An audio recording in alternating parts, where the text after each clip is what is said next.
Learn sentences, construction and extensions. This is going to be our next topic to cover. Children, today I have come with a very interesting, very important, very significant topic to discuss. Writing in English, speaking in English has become a turbulent topic nowadays. Everybody wants to want to learn to write and speak in English language, but this is the turbulent task to be done. It is a kind of Hercules task to actually write things or speak things in English. Today, through this video, if you watch it thoroughly, if you watch it completely, you will come to know, you will definitely learn today how we write things in English and how we speak things in English. Today video is going to be very important and I want you to share it to as many people as possible, to your friends, to any needy person who actually especially going through the English medium, who actually crams out things when they do not when they do not write themselves or they are not able to write things. So ultimately the choice is to cram out things or to write things wrong, incorrect. Okay, so when you go through this video you will come to know कि हम किस तरीके से चीज़ें लिख सकते हैं और उनको बढ़ा सकते हैं. आगे बढ़ने से पहले I request you all, I heartily request you all to subscribe to my channel and send it to as many people as possible, and please like our video if you like the video, and ultimately please turn on your bell icon so that you can get the notification of such an interesting video, such an informative and educational video further. Thank you. So आगे हम बढ़ते हैं. So learn sentence construction and extension. It is not necessary, need not to tell you how actually it is significant today कि हमें English में लिखना आना चाहिए. Whether you are preparing for any exam, whether it's competitive or academic. Academic में जो English medium से बच्चे होते हैं उनको लिखना नहीं आता तो वो रटते हैं. तो जब वो रटते हैं तो रटना उनके लिए बहुत बड़ा it becomes a Hercules task.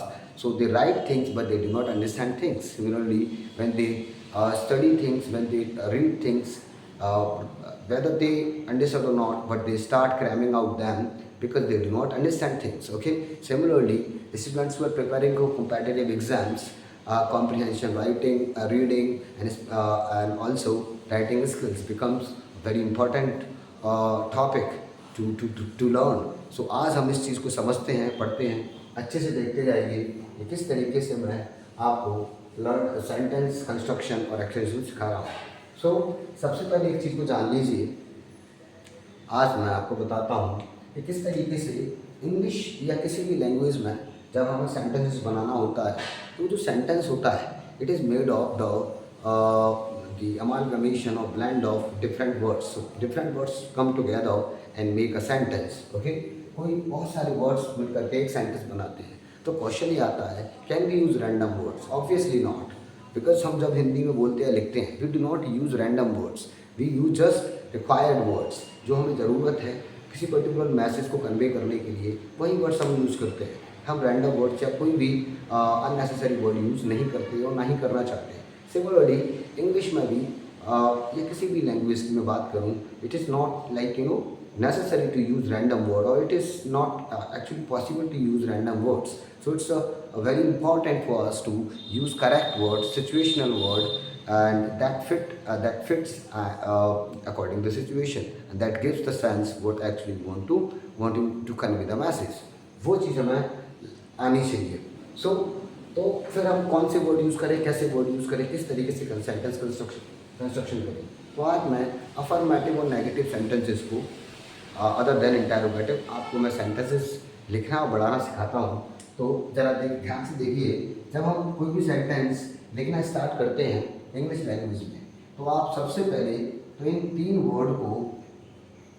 Word को लिखना सीखिए. सबसे पहले यू मस्ट नो कि हमें तीन वर्ड कौन कौन से लिखने हैं.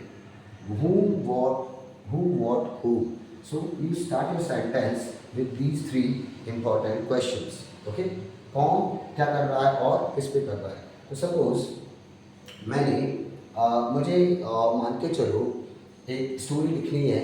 ओके, तो उस स्टोरी को स्टार्ट कैसे करूँ.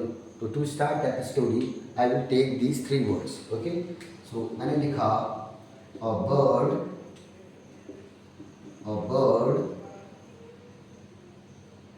ओके,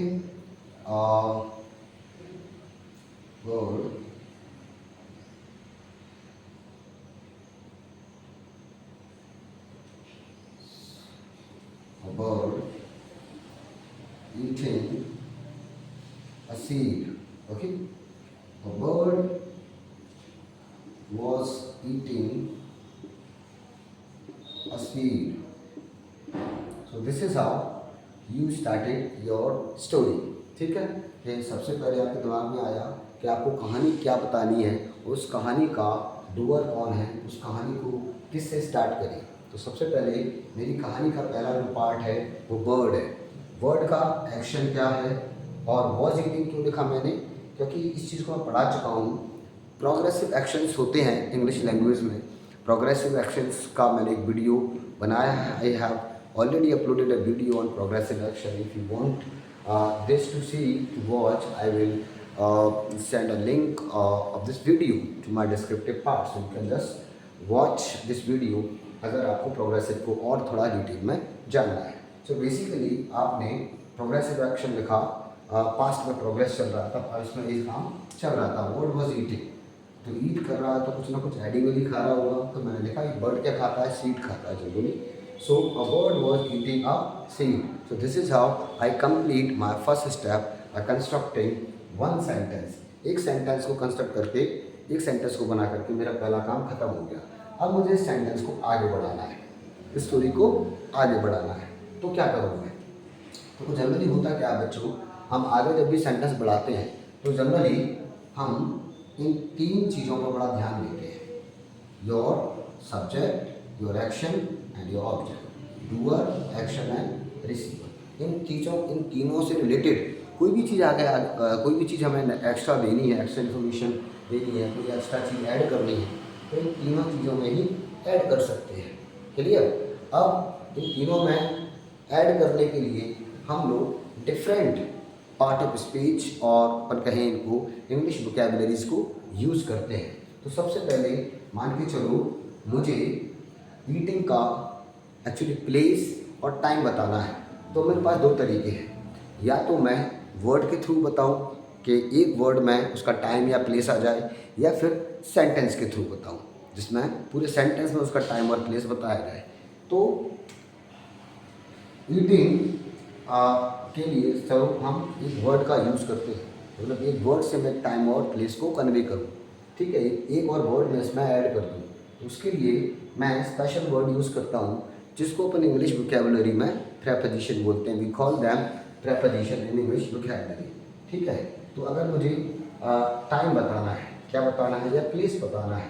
ठीक है, सो प्लेस बताने के लिए मैंने एक वर्ड लिखा ऑन. ठीक है, ऑन अ हाउस यार्ड. यहाँ पे खा रहा था वो, on a house yard. Clear? तो ये प्लेस हो गया. तो मैंने ऑन को यूज़ किया और ऑन की यूज़ करने के बाद ये वर्ड मैं इजीली लगा पाया, on a house yard. Clear?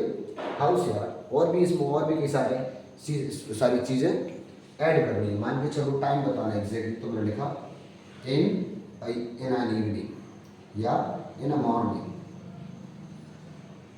इन नहीं लगेगा, sorry, a morning, at a morning. Okay, so आपने देखो 2 चीज़ें ऐड कर दी. ठीक है, using on and at. So we call these words on and at preposition. क्या बोलते हैं? Preposition. And these prepositions are being used with the help of the relationship between the action and जो आप extra word add करना चाहते हो उसके relation के बीच में. जैसे ईटिंग का एक प्लेस बता रहा है और ईटिंग का एक टाइम बता रहा है. हाउस यार्ड क्या है? प्लेस है. तो अपन ने ऑन लगाया और हाउस यार्ड एक मॉर्निंग एक टाइम हो गया तो आपने एट लगा दिया. क्लियर? और आगे आपको बढ़ाना है. ठीक है, कैसे खा रहा है, मैनर बताना है. With his beak. ठीक है, बीक क्या है? चोंच को बोलते हैं हम लोग, उसके चोंच. With his beak. Okay, so यहाँ तक अपन पहुँच गए. विद अपन ने फिर लगाया. अब आगे और बढ़ाना है सेंटेंस को. तो ये भी मैं प्रेपोजिशन का यूज़ कर रहा था. अब मैं और भी नए वर्ड्स यूज़ कर सकता हूँ, नई वोकैबुलरी यूज़ कर सकता हूँ। क्लियर? जिससे आगे और सेंटेंस बढ़ जाए। सेंटेंस में अब मैं एक वर्ड की जगह पर एक पूरा सेंटेंस यूज़ करूँगा, और सेंटेंस ऐड करने के लिए to join another sentence to the existing sentence मैं एक वर्ड यूज़ करूँगा, इंग्लिश वोकैबुलरी यूज़ करूँगा, जिसको हम बोलते हैं कंजंक्शन। सो मैंने कंजंक्शंस के रूप में मान के चलो लिख दिया, क्या लिख दिया, आगे लिखिए मैंने, जैसे मैंने वीक के बारे में बोला, विच सीम्ड लिटिल हर्ट यानी कि इंजर्ड। ओके, तो आपने क्या किया, इस वीक की हेल्प से, अभी आपने एक्शन की हेल्प से सेंटेंस आगे बढ़ाया ना, आपने लिया ऑब्जेक्ट लिया, हिज वीक लिया, with the help of beak आपने सेंटेंस को और आपने थोड़ा सा और डिस्क्रिप्टिव बना दिया वीक को। ठीक है, उसके लिए आपने क्या किया, विच को यूज़ किया, फिर आगे लिख दिया विच सीम्ड लिटिल हर्ट, जो थोड़ी सी चोटें लग रही थी। चलिए क्या, वीक। Okay, week. ओके, फिर आगे आपने कंटिन्यू किया, आपने लिखा हर्ट कैसे हो गई, सो आपने लिखा बिकॉज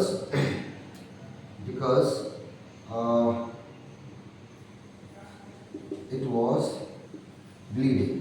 तो आपको हर्ट कैसे लगी, क्योंकि उसमें से खून निकल रहा था, बिकॉज इट वॉज ब्लीडिंग। तो आपने एक और कंजंक्शन यूज़ किया और सेंटेंस को फिर से आगे बढ़ा दिया। फिर आप और आगे बढ़ना चाहते हो, ठीक है, बिकॉज इट वॉज ब्लीडिंग। ठीक है, आपने फिर से प्रेपोजिशन लगा दिया और लगा एक ब्लीडिंग, है ना, एट इट्स, इसकी एट इट्स फोर साइड यानी आगे की तरफ से, आगे का जो हिस्सा है वहाँ से ब्लीड कर रहा था, at its four side. Okay, फिर आपने लिख दिया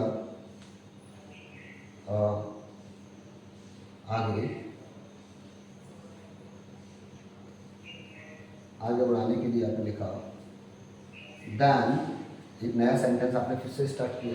तो यहाँ एक सेंटेंस से आपने क्या किया, इतना बड़ा पैराग्राफ बना दिया। A bird was eating a seed on a house yard at a morning with his beak, which seemed little hurt because it was bleeding at its foresight। फिर आगे और लिख दिया, ठीक है, और आगे आपको बढ़ाना है। तो और आप बढ़ाने के लिए क्या करोगे, और भी वर्ड ऐसे कंजंक्शन प्रेपोजिशन और भी यूज़ कर सकते हैं हम लोग। जैसे आपने लिखा दो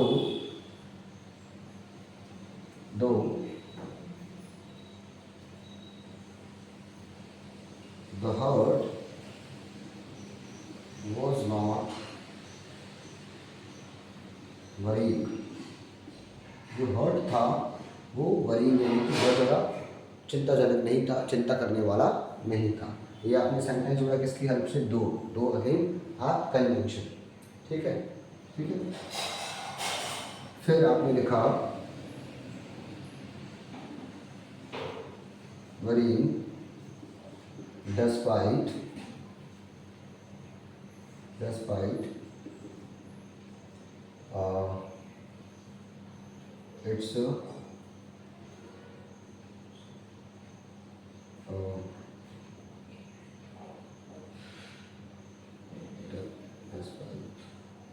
its deep hurt। ओके, आपने और इसको पढ़ा दिया, डिस्पाइट इट्स डीप हर्ट। तो आपने केवल एक वर्ड लिया, आपको बस एक सेंटेंस है, एक वर्ड आपने लिया, and by the help of different prepositions on, at, with, and different conjunctions like which, because, and though, and despite। So with the help of these words, आपने कुछ नहीं किया, आपने बस एक सेंटेंस लिया, and if you have the knowledge of these words, if you know how to use those preposition and conjunction, आप लोग ने बड़े सिंपल तरीके से, बड़े अच्छे तरीके से एक छोटे से सेंटेंस को एक पैराग्राफ में कन्वर्ट कर दिया। सो कहने का व्हाट आई हैव टू से एट द एंड, कि अगर आपको प्रेपोजिशन और कंजंक्शन का अच्छा नॉलेज है, and if you can use them properly, appropriately, दो चीज़ें आप कर सकते हो। पहले, you will not get struck in your writing, and second, your grammar or the grammatical mistakes will come to the zero level, to the nothing, okay. So grammatical mistakes भी आपकी almost कैसे हो जाएंगी, नलीफाई हो जाएंगी, and आप बिना कोई ग्रामर मिस्टेक के बहुत अच्छे से लिख पाओगे. सो उसके लिए क्या करना पड़ेगा, you have to learn preposition and conjunctions thoroughly. And if you want me to teach you these two type of words, two vocabulary, the preposition and conjunction, तो आपको कुछ नहीं करना है. You have